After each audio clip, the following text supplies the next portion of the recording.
Breaking news YCP MP Mithun Reddy పిటిషన్పై ACB court కీలక ఆదేశాలు ఇచ్చింది. వారంలో 3 సార్లు కుటుంబ సభ్యులతో మరో 3 సార్లు లాయర్స్తో ములాఖాత్ అయ్యేందుకు అవకాశం కల్పిస్తూ ఆదేశాలు ఇచ్చింది.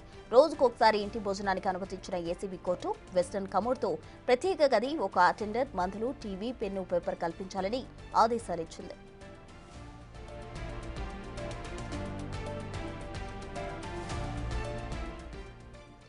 YCP MP Mithun Reddy petition కు సంబంధించి ఏసీబీ కోర్టు కీలక ఆదేశాలు ఇచ్చింది. పూర్తి డీటెయిల్స్ మా ప్రతినిధి శివ అందిస్తారు ఫోన్ లైన్ లో. శివ, ఇప్పుడు మొత్తం మీద చూసుకుంటే మిథున్ రెడ్డికి సంబంధించి మొత్తం 3 పిటిషన్లు దాఖలు చేశారు. ఆ 3 పిటిషన్లకు సంబంధించి కూడా ఈ రోజు విజయవాడ ఏసీబీ న్యాయస్థానంలో విచారణ చేపట్టింది. ప్రత్యేక వసతులు కల్పించాలన్న మిథున్ రెడ్డి పిటిషన్ సంబంధించి ఏసీబీ కోర్టు కీలక ఉత్తర్వులు జారీ చేసింది.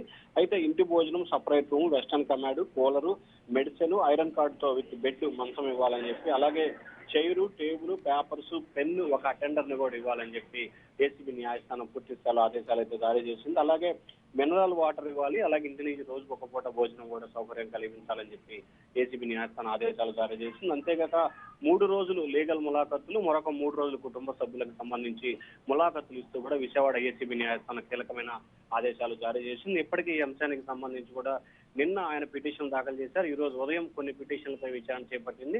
సాయంకాలం తీర్పు వెలువరిస్తామని చెప్పి ఏసీబీ న్యాయస్థానం సాయంకాలం 3 పిటిషన్లకు సంబంధించి కూడా సుదీర్ఘంగా వాదనలు విన్న తర్వాత కూడా తీర్పునైతే వెలువరించింది. మరొక వైపు రాజమండ్రి జైలు డిప్యూటీ సూపరింటెండెంట్ కూడా విజయవాడ ఏసీబీ న్యాయస్థానం ఎదుట హాజరై సుప్రీంకోర్టు మార్గదర్శకాలకు అనుగుణంగానే తాము వ్యవహరిస్తాము, కోర్టు ఆదేశిస్తే సూచన తప్పకుండా అమలు చేస్తామని చెప్పి కూడా న్యాయమూర్తి ఎదురు చెప్పడంతో 3 కీలక తీర్పులకు సంబంధించి ఏసీబీ న్యాయస్థానం తీర్పు వెలువరించింది. Thank you Shiva.